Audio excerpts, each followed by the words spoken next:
Ay may deliver tayo sa Naik. Yan. So gumagawa muna ako ng pillar. Tapos yun yung pang ibabaw.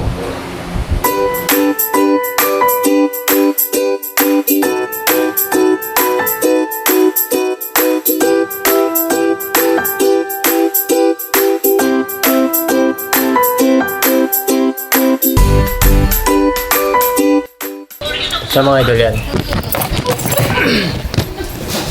May event tayo ngayon sa Naik. And ito yung gamit. Nakakot ko muna para diretso na tayo doon. So, ako lang mag-isa. So, mamayang gabi may event kami. Barbie team naman yung team sa Naik din. Salpa ko lang yung gamit. Idol, nakarga ko na yung mga pillar.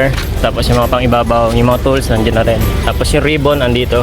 Sa mga gusto mag-order ng ribbon, message nyo po ako. Yun naman, see you na lang sa venue. Okay mga idol, tapos na ako gumawa ng store opening. Dito lang siya sa may Naik banda. Tabi siya ng Paris ni Peso Naik branch. Nasa second floor ito. Sa Amaron, second floor dun sa taas. Yan yung ginawa namin. Ginawa ko lang pala.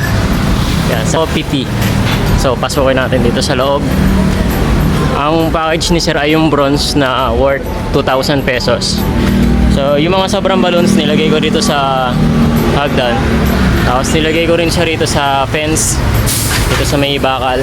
And then, nagawa ko ng ceiling sa labas. Yan, may ribbon na rin. Tapos, pillar. And then dito, meron na rin siyang ceiling sa taas. Yan. So, ito yung branch nila. Yan. So, dito siya located. Yan. Second floor siya. Yan, kung familiar kayo sa lugar na to. Yan. Tapos doon banda yung stadium. Tapos ito yung way papuntang Tansa. So makikita nyo siya, nasa second floor. Ito. Yun lamang and peace.